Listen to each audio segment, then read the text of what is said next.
the briefing, we're discussing our future on the ballot, talking to candidates running for office from across the country.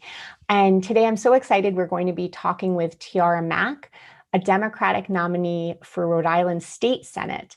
Tiara is likely to become Rhode Island's first Black LGBTQ state senator.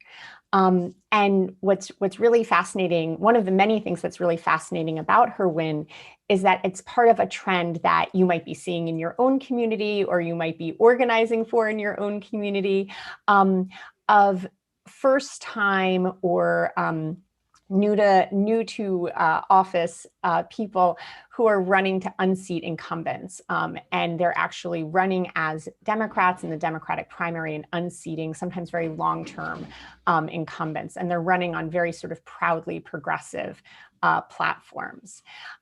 So Tiara, thank you so much for joining us today. And I would love to kind of hear your views on reproductive health and protecting women's rights to abortion, because you have quite an incredible background on this issue. You were a reproductive justice organizer with Planned Parenthood. So what do you see right now as the most pressing threats to women's health care? And I guess the second piece of that is, what role can the state play, can a state government, as opposed to the federal government, play in either rolling back those rights or protecting those rights? Yeah, I think one of the biggest things for reproductive health rights and access that we need to be super conscious of is that the ACA is currently under a really big threat with the nomination of a conservative Supreme Court justice who has already gone on the record saying that she is going to overturn the ACA, which also made it possible for many people, including myself, to have access to birth control, despite what their health insurance provider is, no matter if they have an employer who is anti-reproductive health rights access, they still will have access to contraception. It also having a Supreme Court decision that could likely determine in the near future whether or not Roe v. Wade remains the law of the land. Luckily, in Rhode Island, we passed Roe v. Wade protections last year through our historic Reproductive Health Care Act passing, which took about 30 years for it to pass into the Rhode Island State House. And there are several other states that have that, but those are all things on the state level that if they are not protected by a conservative Supreme Court, which the likelihood is very small, that we could see huge rollbacks for Affordable Care Act, health care for all, and for the access and right to bodily autonomy in the form of abortion care access. And just kind of staying on this topic, one thing, and it sort of just kind of bothers me personally, is that a lot of the times when we talk about Planned Parenthood, when we talk about, access to birth control, access to abortion, so many times we see it framed as, well, women can need abortions for all, because there's a threat to the woman's health, late in pregnancy, or they might need birth control because of a medical reason. And it feels like when we frame the issues that way, that we're really sex shaming women. Like, we're really saying, well, you might need access to this healthcare for good reasons, quote unquote, good reasons. And so, as someone who's worked in this space, can you talk about it seems like it's not only protecting a woman's right to an abortion, to birth control, to these, basic parts of our healthcare, but also changing the conversation to be more sex positive and less shaming for women? Yeah, well, I am a sex positive sex educator. I actually got started on my journey through teaching sexual health education to high school students. I signed an abstinence pledge when I was in the 6th grade, and it was, I know for a fact, because I still have it somewhere in my home back in South Carolina, but one of the ways that I promised to this pledge book that we had was I would have my mom, my future boyfriend, and God help me keep my pledge for abstinence. I went to a conservative high school as well, was not sexually active in high school. And then when I went to Brown University, a very liberal space, a very sex positive space, it was complete and utter culture shock. coming from a low income background where I was not comfortable talking about race in class because I was the only low income person at an Ivy League institution, which cost more than my parents made in a whole year, being one of the only Black students who was on this campus for the first time, going from the South where there was a lot of people, my whole family, who looked like me, going to a university where there were people who didn't look like me. And then on top of that, being in an environment where people were openly talking about sex and pleasure and all of the other sex positive things that were not a part of my own formal education on my body and my own autonomy.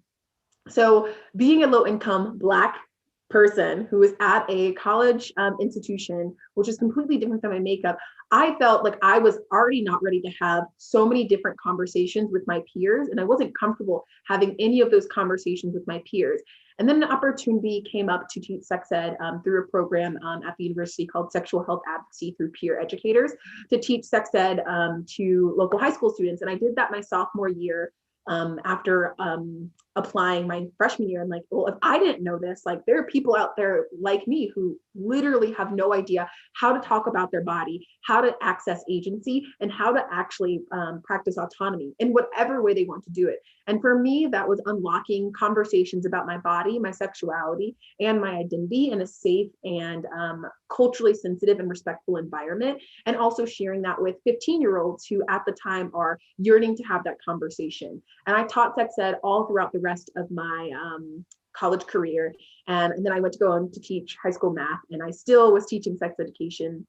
And at the same time, still working on issues surrounding reproductive health rights and access, from local abortion funding work and to now being on the board of an abortion fund and being an employee of Planned Parenthood of Southern New England. It's been a core of my work. The fact that it took me going into a completely foreign space, having this dissociative experience of not knowing how to talk to my peers about conversations that seemed like dinner talk table for most people, really jarred me into saying, like, why can't we have a community and society and people who are willing to talk about sexual health, pleasure, orientation, and all of the other things involved with bodily autonomy that we need and are core to how we relate to the world around us. Mm-hmm. Absolutely, absolutely. And that's so interesting that, for you, the experience was in college, you have this experience, but then it's incredible. You kind of made sure that young people didn't have to go through maybe what you did by giving them that education in that space that you never had. Yeah, I love the young people. um, and what's also obviously really fascinating about this is the incumbent that you defeated is very anti-choice, and so you were part of a slate of candidates that ran on a much more progressive platform against incumbents in Rhode Island. Can you tell us a little bit about what that looked like and how you got involved with that? Was that the first time that you decided to run for office and went for it? Yeah, running for the first time as a young queer Black woman is literally the scariest thing that anyone can think of. But I think one of the beautiful parts about the Rhode Island Political Co-op, which is the group and slate of candidates I ran with, was there were people who looked like me. There were people who had identities like mine, who were formerly low income. There were other queer folks. There were other Black women. There were other people who were teachers and educators and activists. And it wasn't all people who were talking the same political jargon and political nonsense that was so traditional in our Rhode Island State House. I'd been an activist in that building, and I never saw at any of the large protests a large swath of people who looked like me. I was oftentimes one of the only Black voices and one of the only Black people in the space. And also for advocating on the reproductive health access RPA bill, there was also, I was oftentimes the only queer person in the space. And so having all of those identities be hyper marginalized in a space which is supposed to be where we can talk with our lawmakers and share our stories and share our narratives to inform policy, that just wasn't happening. And it was literally a multi-hundreds of $1,000s fight between many organizations over the course of 30 years to get Roe v. Wade codified into Rhode Island state law so that abortion access, no matter what happens on the federal level, is maintained in Rhode Island. And so that really got me thinking. I've been working at the State House for a host of other issues, mostly around reproductive health care, the doula bill, and then several other things. But that was where I met really good friends like Jennifer Rourke, who's one of the co-founders of the Rhode Island Political Co-op. And she said, well, why don't you run? I was like, me? Like, I am a young queer Black woman. Like, I'm not politics. I have exposed tattoos. At the time, my hair was like purple or pink or blue. It was like one of those colors. And it's like, this can't be me. And like, there's no one in the space who looks like me. But seeing the slate of candidates who came from all walks of life, who were real people who were entering the space of politics, not saying that we have all the answers, but a group of people who said, we know our lived experiences. We know what it's like to fight as low income people, to fight as Black people, to fight as queer people. And we know the rules and the laws, and we know the policy that needs to happen to make our lives that much easier and that much more livable for people who share those same experiences. And so that was what was really exciting about having a group and slate of candidates who all had a similar vision. We all agreed on a shared platform, which is on our website: livable wage, Green New Deal, sexual health, gender equality, and a host of other really amazing quote unquote progressive things. But these are all things that anyone from any walk of life knows are necessary in order to live a happy and free life. So some people might call it progressive, and some people might say these are the basic necessities that we need for our communities to thrive, for our young people to thrive, and for all of our communities to be places where people want to and can live. Right. Yeah, I think, it's really interesting you frame it that way, because it really is kind of redefining what do we think of as rights and Mm-hmm. what do we think of as privileges or commodities, right? And if we think of things as rights, like you have a right to a safe home, just as much as you have a right to, breathe the air when, every day when you wake up, and it's sort of, and it is an interesting kind of like reframing of those things that for so long we've considered things that you have to earn. You have to work hard enough to get those things. And then of course, right, the people who are working the hardest are the ones where it's can be the most out of reach. Right. And you talking about those issues that you and others ran on, you have talked a lot about defunding the police. And I'm really curious, what does that look like as a state senator? What power does a state legislature have to defund the police? Yeah, so even looking at our budget for this year, Rhode Island, a group of activists come together to pass a justice budget instead of an austerity budget. And one of the ways is looking at where is our funding going for? Right now, there's $55 million allocated to new state trooper barracks. Mm. Why do we need $55 million allocated to state trooper barracks? That's money that could be used to face the eviction epidemic and the homelessness epidemic that we're facing right here in our state and in some of our cities where families are being priced out.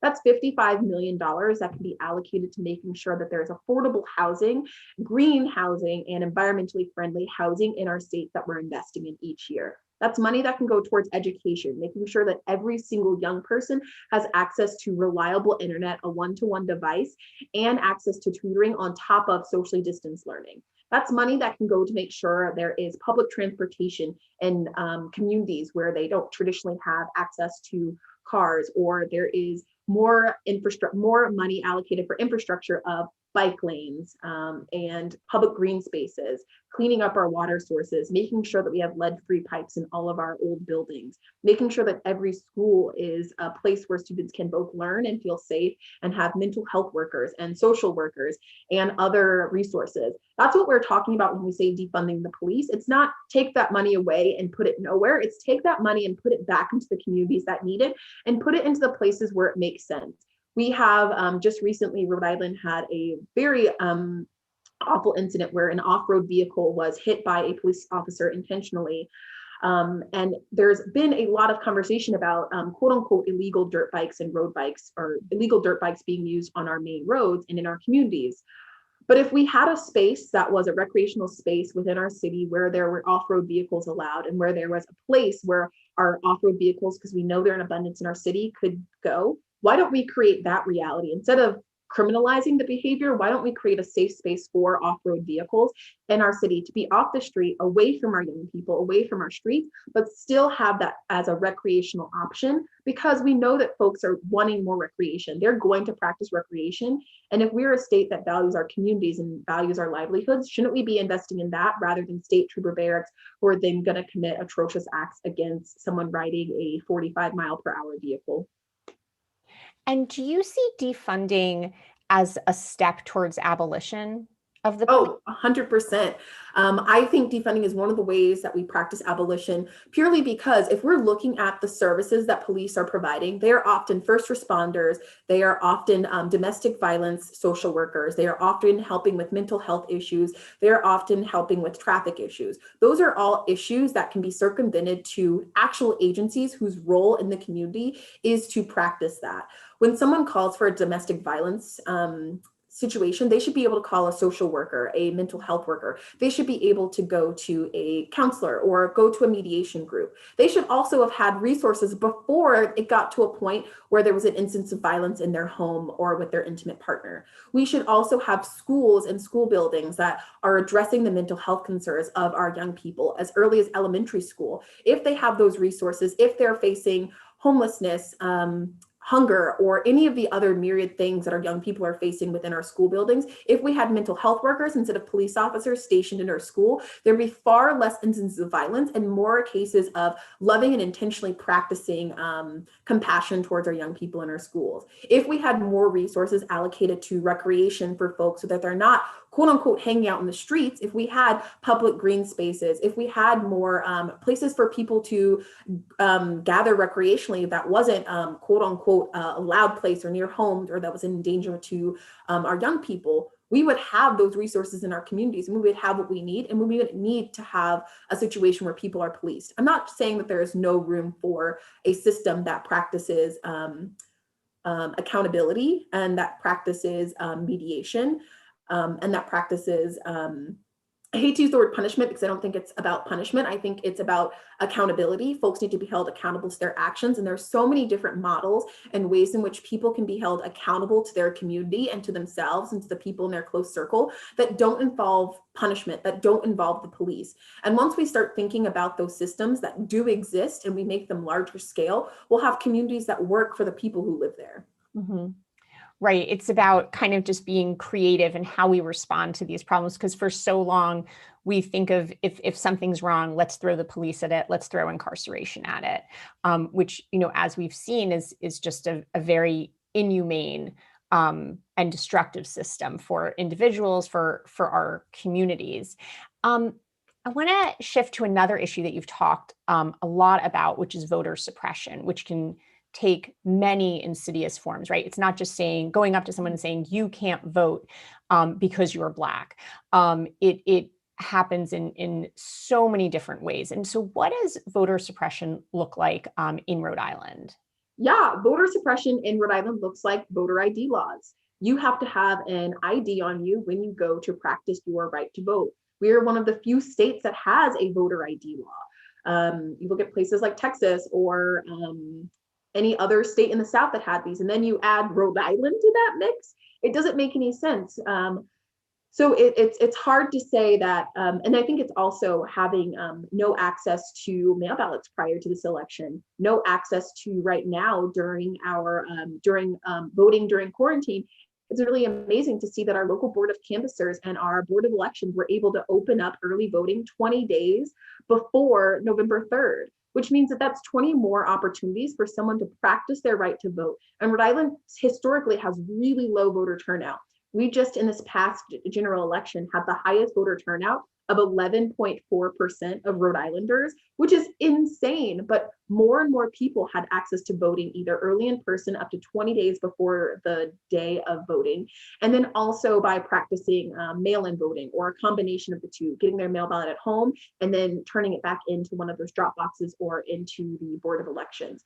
So those are some of the ways that the vote is suppressed. When you're confined to voting on one single day between 7 a.m. and 8 p.m., you're missing a lot of people who have more than 9 to 5 jobs, folks who are working 3 jobs in one day, folks who don't have access to reliable public transportation. And then you throw on voter ID laws that discounts folks who are not drivers. Our state has, in some areas, really reliable public transportation. Some folks also walk to their grocery store or do rideshare apps, and they don't need a driver's license. Also, as we're moving into a more environmentally friendly communities, less and less people have access to more than one vehicle in a family. So if there's one partner or person in the home who is working and the other person commutes to work via bike, it's that much longer for them to make sure they can get from point A to point B to the polls. And then if you don't have a driver's license, if you've aged out of needing a driver's license, you're elderly and don't need one. If you're recently immigrated, but a lawful resident of this state and are able to vote, but don't have a driver's license, you're precluded from voting. I think those are all the small, tiny, insidious ways that we tell people that voting is not actually their right. It's a privilege. And on that topic, right, obviously people who are incarcerated are disenfranchised on a mass scale. And what's your position on that? Would you support giving the right to vote to people who are currently incarcerated? Yeah, and I think that's one of the ways that we also look at the abolition of prison.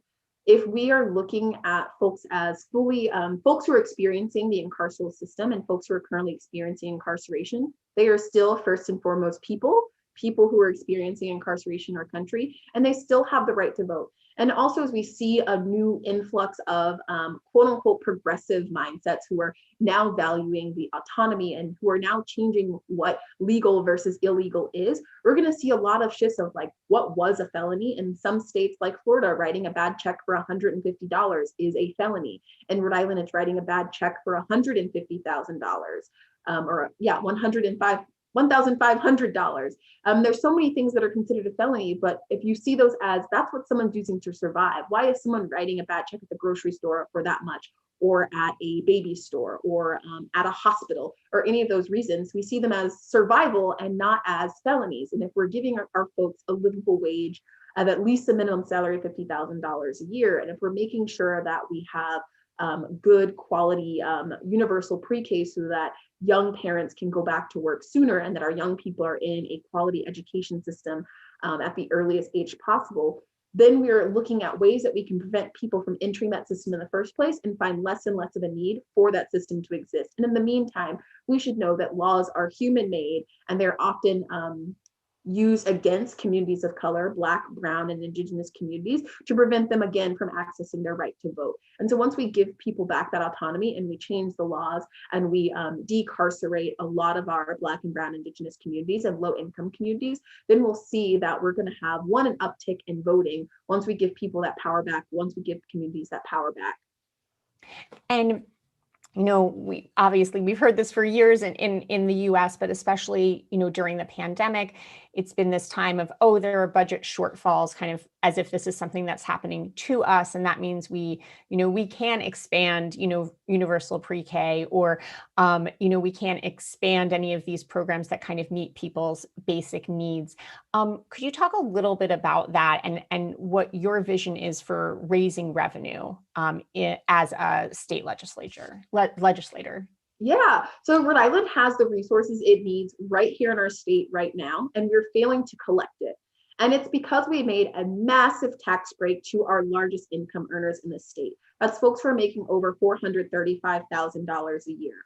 We cut their taxes back in 2006. And over that about 15-year period, we've lost $1.3 billion in revenue. That's money that could have gone towards our schools, towards our roads, towards our healthcare, towards our education, towards so many other social programs that actually do good. But instead, we failed to collect revenue that's right here in our state. And we've given tax breaks to folks who are not pulling their fair share in our communities. I think that's one way that we do it. We can also look at some other innovative ways that we're raising revenue, making sure that we're having rent caps, making sure that we're finding anyone who's going who has housing that's not up to code for our lowest income earners in our state, making sure that we're having everyone do their due diligence and pulling their weight in our state so that every single person is taken care of. Because this is a community of Rhode Islanders. We're one of the smallest states. The state house is, for most people, no more than 45 minutes away from their home. It's the most accessible state house. We're some of the most accessible state legislators and general assembly members. So it's kind of weird to think about.